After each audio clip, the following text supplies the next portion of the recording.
Hello and welcome again to the Writer Review. This is Eric Corrupt Writer, and this week we're going to be taking a look back at the 2010 comedy film titled Little Fockers. Now, Little Fockers runs for 1 hour and 38 minutes long. It is directed by Paul Weitz. It is produced by Gene Rosenthal, Robert De Niro, Jay Roach, and John Hamburg. The script was written by John Hamburg and Larry Stuckey, based on the characters by Greg Gliena and Mary Ruth Clark. The score was done by Stephen Trask, who replaced Randy Newman. The cinematography by Remy Adafarason, and it was edited by Greg Hayden, Leslie Jones, and Myron I. Kirstein. And the stars of the movie are Ben Stiller, Robert De Niro, Owen Wilson, Blythe Danner, Terri Polo, Jessica Alba, Dustin Hoffman, Barbra Streisand, Harvey Keitel, Laura Dern, Kevin Hart, Daisy Tahan, Colin Baiocchi, John Maggio, and Jordan Peele. Okay. What did I think of this movie? I didn't know that a comedy film would be so laboring. You know, I've always thought comedies were supposed to be more relaxed, more laid back, and maybe even spark some originality. But no, you don't get any of that in this movie. So, as I walked out of the movie Little Fockers, I thought to myself, why the fuck do I feel so depressed? This is a sporadic experience when I'm finished seeing a comedy where I end up feeling more miserable than I do feeling joyous, feeling that I had the time of my life. I'd rather watch a tear-jerker Disease of the Week film than to watch this piece of garbage.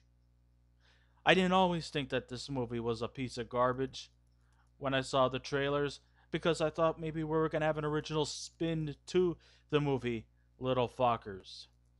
But I will get to that more bit as I go on. Granted, yes, there were some tidbits of comical moments, and I will say it's actually a small step up to the very abysmal Meet the Fockers. But that does not really say very much, because Meet the Fockers was just as much of a piece of shit as this abomination. But still, my thoughts remain cemented. You know, for a holiday season movie, it sure was a bit of a downer. It shames me to say it, but I think Robert De Niro has lost his edginess quite proportionately.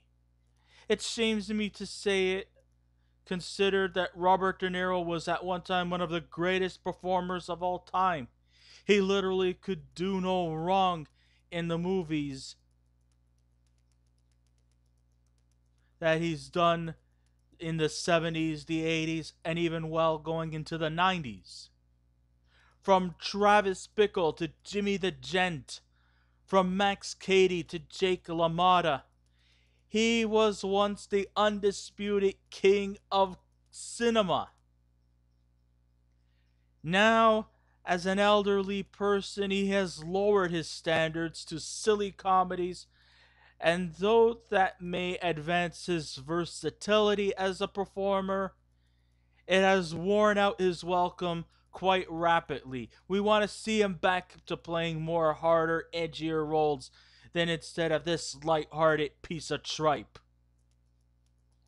It's now become sad that he let himself become a shell of his former self. Here in this trilogy, Robert De Niro's reputation has took a turn for the worse in a film where I actually feel embarrassed to see him, let alone as to who he has become. Coming back as the controlling family patriarch Jack Burns this third time around, we watch a legend fall victim to self-parody.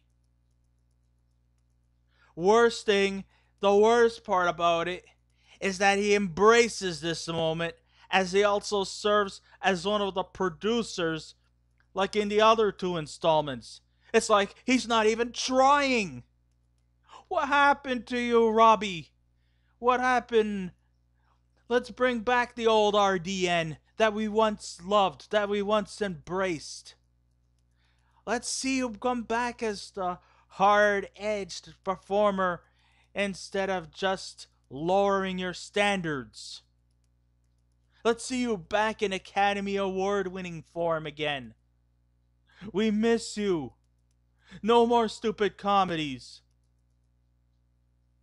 No more of this shit that you seem to such arbitrarily place yourself into. You're a lot better than that.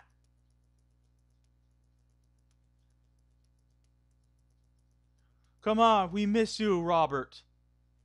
We miss you, Robert De Niro.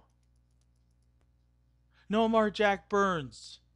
No more fucking around.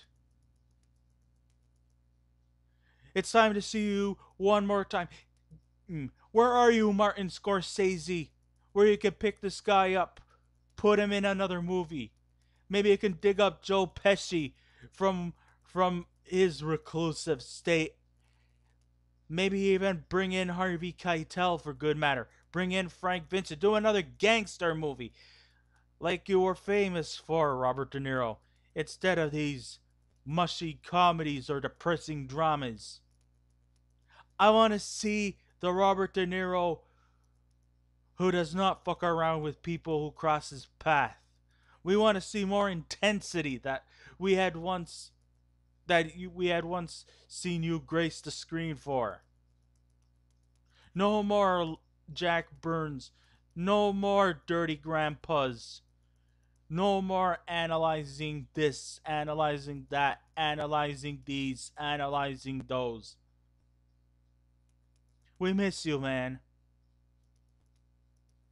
So, in all its formulaic glory, the saga picks up 5 years later after the events of Meet the Fockers, as Gaylord Greg Focker, played by Ben Stiller, is dealing with his wife Pam, played by Terri Polo, who was given very little to do here. She was practically a glorified cameo. And his once again intimidating father-in-law, Jack Burns. Returning to the cast, of course, was Pam's old flame Kevin, played by Owen Wilson, who's not funny here. He is kind of like worn out his welcome as a guy who was once Pam's ex, and he's still trying to find ways to get her back in his arms. And of course, all that failed. I mean, the guy still has not given up. So he's practically just a glorified stalker, per se. I mean, give it up, man. Move forward. She doesn't want to be with you anymore. Get the picture? He's married. He's got kids. Move forward. Capiche?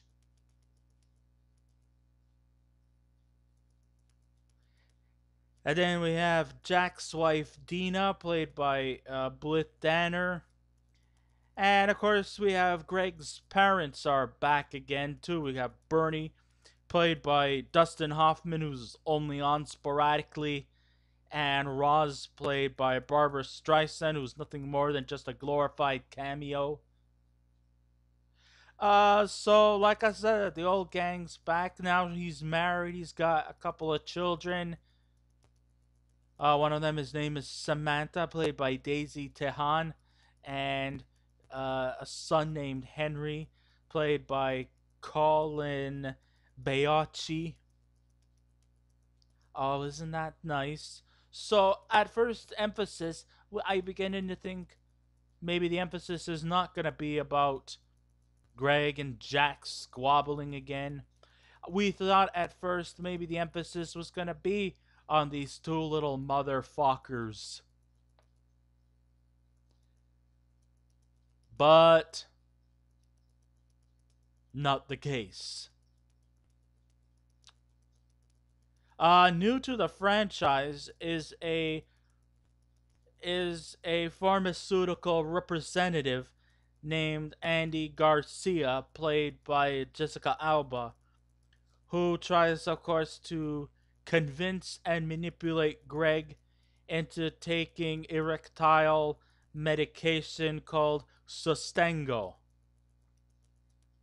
So this narrow plot emphasizes once again on the trust of Jack as he pushes Greg's nerves as he tests him to see if he has what it takes to be the next Godfucker.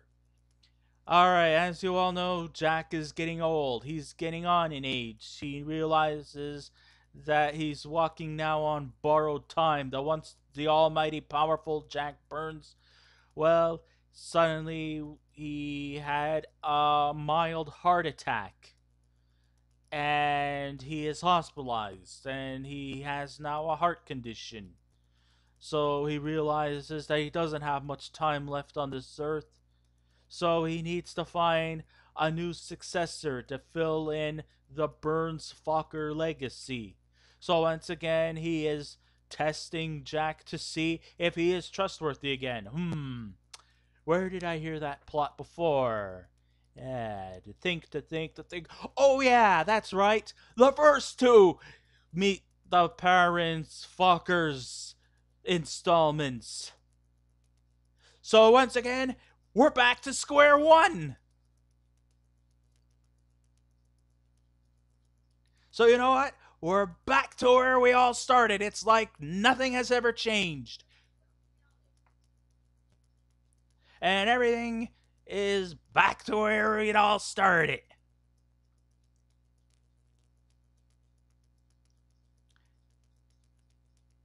But Jack once again plays along with his surveillance and spy checks and stalks Greg to see if he's worthy to take his place.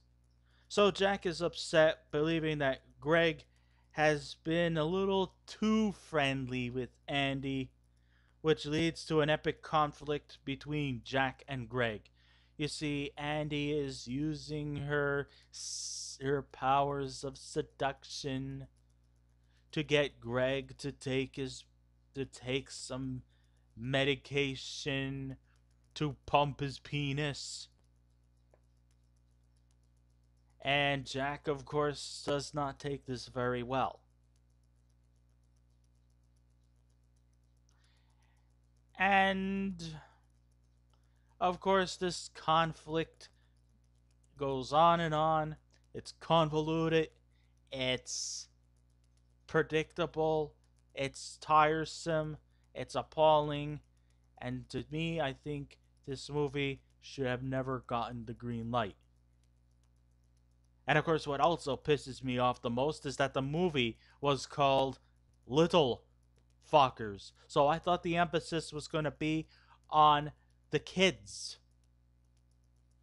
But as it turns out, they were more of a distraction than the stars. So the title of this movie, Little Fockers, is totally misleading.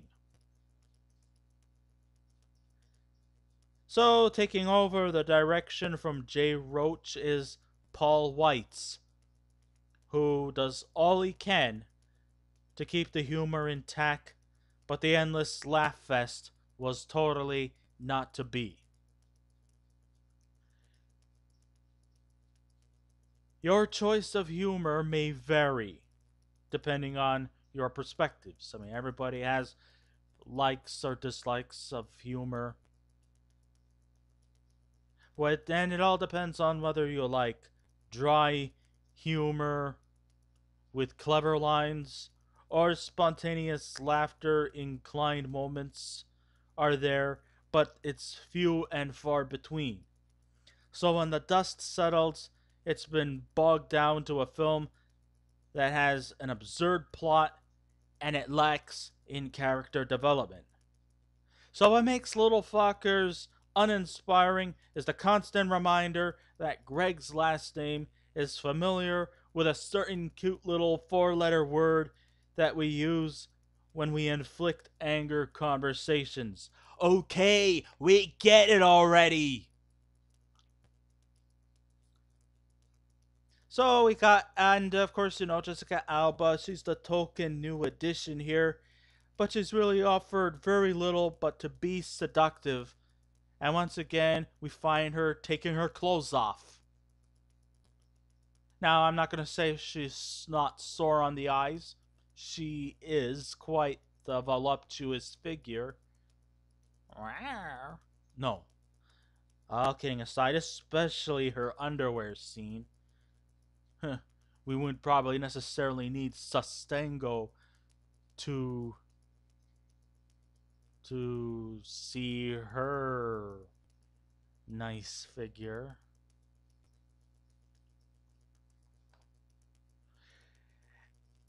And to have, of course, a chirpy characterization. Hey, I guess to be seductive, you kind of need to have a bit of some chirpy characterization. I have very little to say about this movie because there's really little to talk about. Everything about Meet the Parents has been pretty much cleared up. Everything about Meet the Fockers kind of sums things up. It's like we're back to square one again. Alright.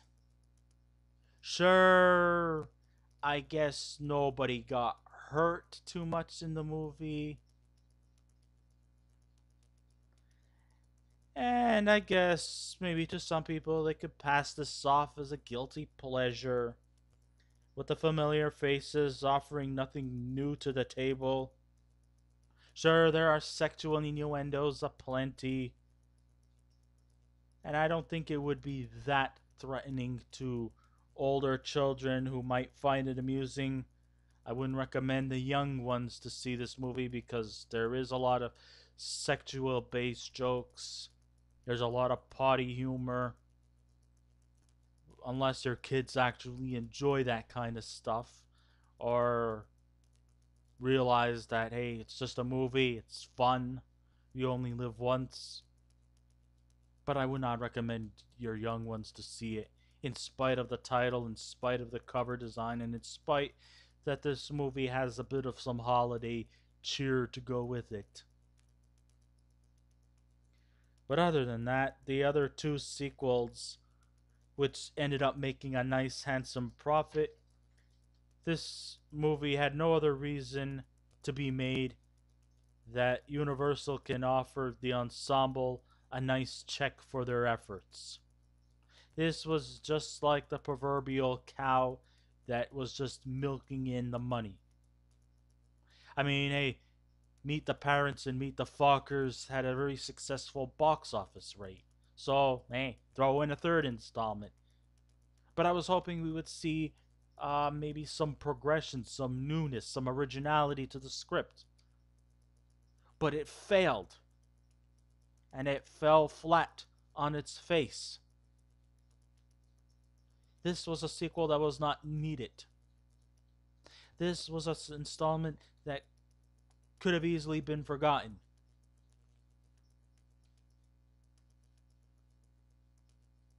Move forward. We don't need another Fokker movie. Just get it out of our minds. And simply put, leave us alone. De Niro, call Scorsese. He might save your career. Do one more flick. Do one more gritty film. And maybe I might probably start restoring my faith in you.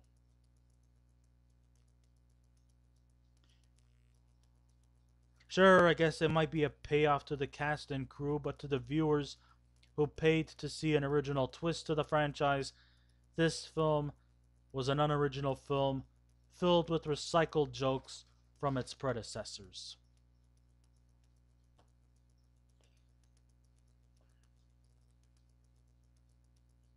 So what else do I have to say about this movie? I would not recommend it. I would recommend that you see the first two movies. And even the sequel was still a piece of shit. But I don't think there was any need to see this movie. So, with that said and done, if I was to give a scale out of 10, I would give Little Fockers, maybe I might be generous,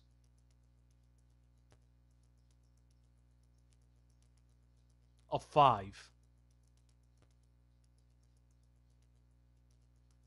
There was no need for another sequel. No. So I guess this ends my writer review. Thank you all for listening in. If you wish to subscribe to my channel, please feel free to do so. If you wish to leave a comment, go right ahead. Just remember, be kind, be courteous, and don't be rude. And I will be back again with another movie review. So until next time, this is Eric Red Rider saying, keep watching those movies. And I'll see you around. Goodbye.